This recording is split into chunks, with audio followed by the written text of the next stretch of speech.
Hello everyone, this is Dr. Using Dev. Today I'm going to tell you how to do custom Mine-Imator splash screens. So first of all, you're going to have to navigate to the image you want to use as your splash screen, which in this case is right here on my desktop. But you can't just drop an image into the folder you want. First, you have to make sure it's the right aspect ratio. And the aspect ratio you need is 550 by 450, otherwise Mine-Imator won't recognize it. So for this, I recommend using a photo editing website like BeFunky here.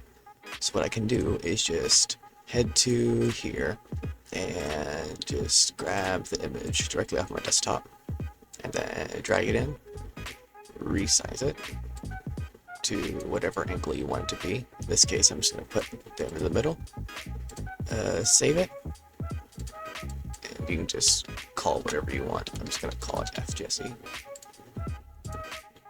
Okay, now we have our image saved. We're going to head to our Mine-Imator folder, data.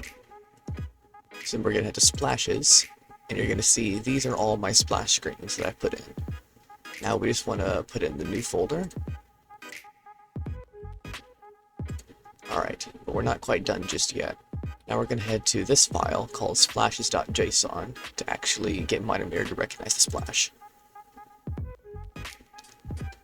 So we're going to scroll down, and we're going to head to where this is shown, and add a comma, then press enter.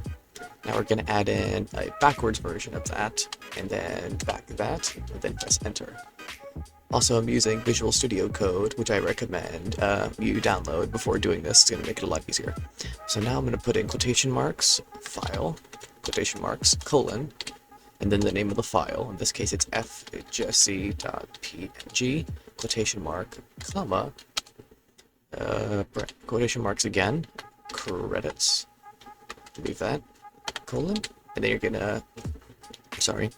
gonna put in quotation marks who the author name is. In this case, it is Ken Tracer. Now you're gonna hear enter, backspace, the forward one, and now we're good. We're gonna hit file, save, you need to make sure it's saved, and you should be good. So if I boot up Mine-Imator, it should bring up one of these splash screens, but one of the ones it should select should be your FJesse. So that is how you add custom Mine-Imator splash screens.